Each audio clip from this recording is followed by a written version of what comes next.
Bismillah ar-Rahman ar-Rahim. Assalamu alaikum. Voici la suite de l'introduction des versets d'Ul-Qarnayn, le langage universel d'Ul-Qarnayn, le cœur de l'homme et le corps. Si le Très-Haut a tout évoqué dans son livre saint, le Coran, allait-il ignorer sa plus belle création pour qui il a créé un corps et toutes choses sur cette terre et lui a donné toutes les causes et les voies sensitives et intuitives pour survivre? Car cette chose est le seul chemin qui guide vers Dieu. Dhul-Qarnayni est un dialogue entre le Tout-Puissant et le cœur, dans les fins fonds des entrailles de l'homme, un langage muet et divin. Si les autres narrations à travers le Coran nous décrivent la surface des choses vues de l'extérieur, Dhul-Qarnayn, notre cœur, est relaté directement de l'intérieur, c'est le monde de l'invisible. Car lui-même ne peut avoir qu'un langage intérieur. S'il était un homme, notre Seigneur Dieu lui aurait attribué la place qui lui reviendrait parmi les élus des prophètes. Mais il n'est qu'un organe de l'homme. Notre prophète, paix et salut soient sur sa noble personne, pouvait-il expliquer à son peuple qui, à peine venait-il de sortir de l'ignorance, que le peuple d'un peuple invisible à l'intérieur du corps humain et qu'ils ont leur soleil sous une autre forme, leurs problèmes, leur roi, leur barrage, et de plus est qu'il faut un microscope pour voir ce monde. Position difficile pour le prophète, paix et salut soient sur son âme. Cependant, il a mentionné que c'était un tout petit peuple. Il ne pouvait que s'aligner avec le degré d'intelligence de ces si jeunes et inexpérimentés apôtres.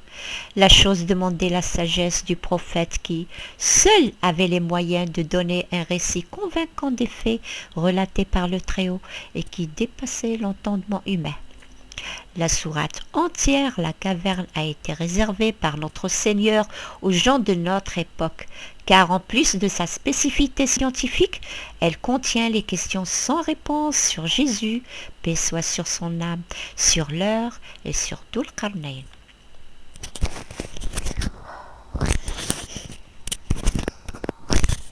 Ce qui nous ouvre les portes du récit de Dhul-Qarnayn, c'est le voyage de Moïse et de Yassour lorsqu'il dit au verset 63 de la sourate La Caverne: قال أرأيت إذا وينا إلى الصخرة فإني نسيت الحوت وما أنساني إلا الشيطان أن أذكره واتخذ سبيله في البحر عجبا. Vois-tu, quand nous étions arrivés près du rocher, j'ai oublié le poisson, et seul le diable me l'a fait oublier.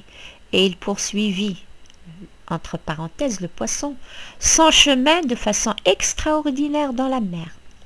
Car il faut considérer cette histoire dans son sens figuré et son sens propre. Elle est un repère pour le lecteur du Coran, et plus spécialement pour les versets de Dhul-Qarnayn. Telles les 12 sources qui ont jailli sous le bâton de Moïse et qu'il faut prendre au sens propre et figuré à la fois. Car les 12 sources sont aussi les sources du savoir. Là où se trouve Moïse, se trouve une science dans le Coran. Le rocher fait allusion au verset de Dhul-Qarnayn dont les portes des versets sont si dures à ouvrir. Le poisson, lui, fait allusion aux endroits mouillés, visqueux, hermétiques à l'intérieur des corps humains, à l'intérieur des corps vivants. Si notre Créateur Dieu fait souvent appel à notre intelligence à travers le Coran, ce n'est pas l'intelligence de la matière grise comme on le croit, mais l'intelligence du cœur qui est transcendantale. Cet apprentissage que reçoit Moïse de Khadir ou le Khudr est l'apprentissage de 3 commandements, l'un international, l'autre criminel et le 3e civil. Ainsi s'ouvrent les décrets de Dieu avec l'exhibition de ses secrets.